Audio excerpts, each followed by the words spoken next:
My name is Thelma Wright, and I am the author of With Eyes from Both Sides, Living My Life in and Out of the Game. And this is my true story. This book talks about my life, meeting my husband, Jackie Wright, getting involved in the drug business.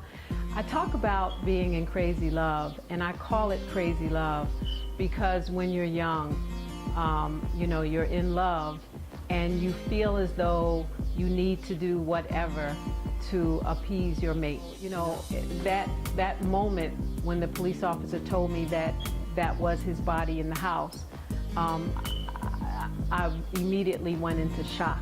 You know, I just could not believe that this was happening. I could not believe that I had lost him. He was everything to me. He was my best friend, my confidant, my husband, my son's father, my lover. He was my support. He was everything. I stepped in, I would say in September, a month after his death, and I basically conducted business and took over that business from September of 1986 until the winter of 1991. I started out doing business in Philadelphia and in Los Angeles.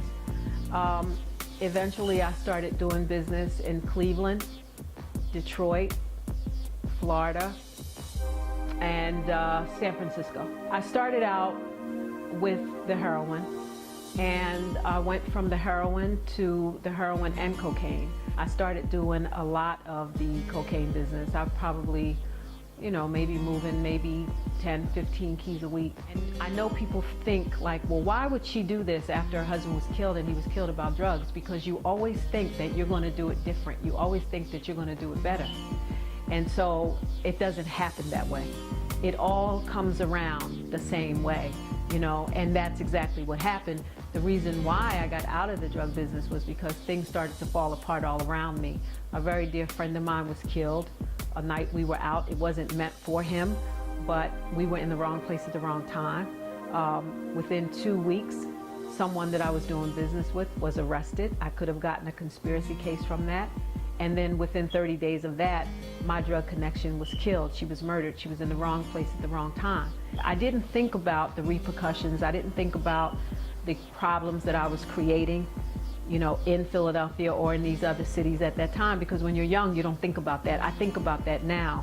I realize now that, I was a part of a big problem. I am a property manager for a nonprofit organization. I deal with women who have transitioned from drug and alcohol treatment and mental health. And it's very stressful, but it's also very fulfilling. But it gives me an opportunity to see the damage that was done, that I played a part of. And to me, it's a way for me to give back, to the situation that I played a role in. But it's very important that you get your education because you never know what's going to happen. At least you can stand up, you'll be able to take care of yourself, take care of your children, you'll be able to hold on without doing things that are wrong, without putting yourself in harm's way. The female population is constantly growing in the prison system. It's about 35% now females. More and more young females are going to jail for drug activity, for assaults, for murders. All types of things are going on. So it's very, very important that you educate yourself and definitely stay away from the drug game. It's a no-win. You cannot win this drug game. There's only two things that can happen when you're involved in the drug game. You're either going to go to jail or you're going to get killed.